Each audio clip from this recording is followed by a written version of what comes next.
శుభమస్తు శ్రీరామజయం. నేను మీ కాకునూరి. శ్రావణ మాసం ప్రత్యేకం.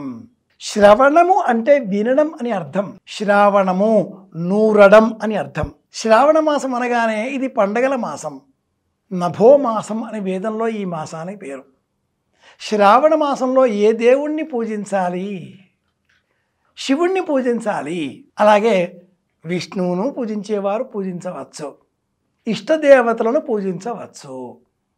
శ్రావణ మాసం అనగానే శ్రావణ సోమవారాలు శివ అర్చనలు, నభోమాసేందు వాసరే ప్రమాణం.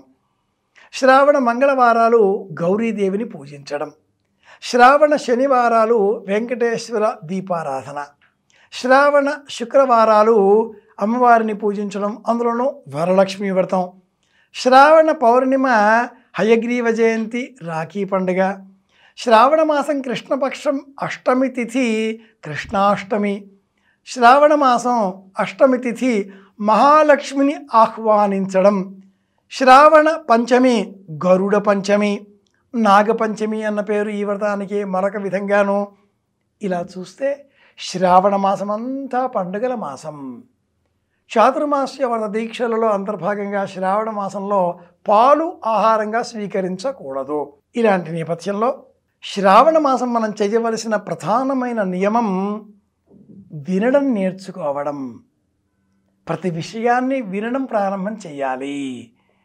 శ్రవణ నక్షత్ర మండల సమీపంలో శ్రీమన్నారాయణమూర్తి దర్శనం ఈ మాసం ప్రత్యేకం కనుక స్వామిని వియన మండలంలో చూడాలి.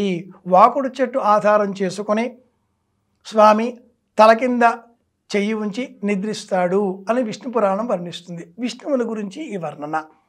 అలాంటి స్వామి శ్రావణ మాసం శుక్లపక్షం విదియ తిథిలో కుడివైపు నుంచి ఎడమవైపుకి మరలుతాడు కనుక ఈ శ్రావణ మాసం విదియ నాడు, విదియ తిథి నాడు పడుండే నిమిత్తమే వినియోగించేటటువంటి చాప, దిండు, దుప్పటి, గలీబులు ఇలాంటి వాటిని దానంగా ఇవ్వాలి. పుణ్యబలం పెంచుకోవడం కోసమే వ్రతాలు, నోములు, పూజలు, నియమాలు.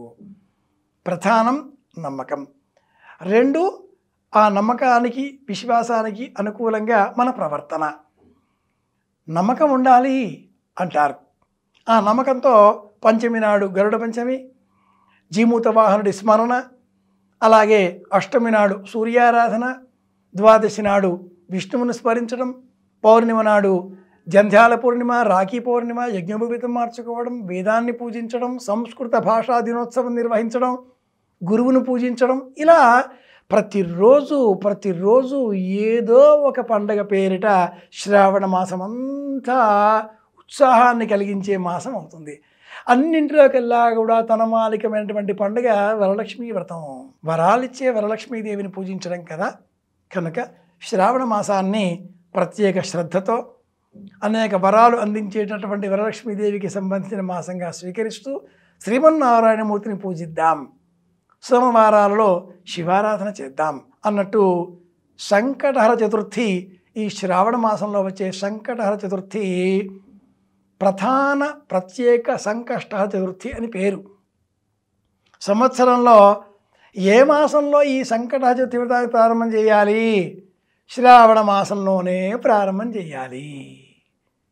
ముఖ్య సంకష్టి అని పేరు కనుక తెలుసుకున్నాం. ఈ మాసం అంతా కూడా సాత్విక ఆహారాన్ని స్వీకరిస్తూ సంతోషంగా కాలం గడుపుదాం. అందరి క్షేమాన్ని కోరదాం. మళ్ళీ కలుసుకుందాం. వెంకటరమణ శాస్త్రి గారి పెద్దబ్బాయి కాకునూరు సూర్యనారాయణమూర్తి. శుభమస్తు.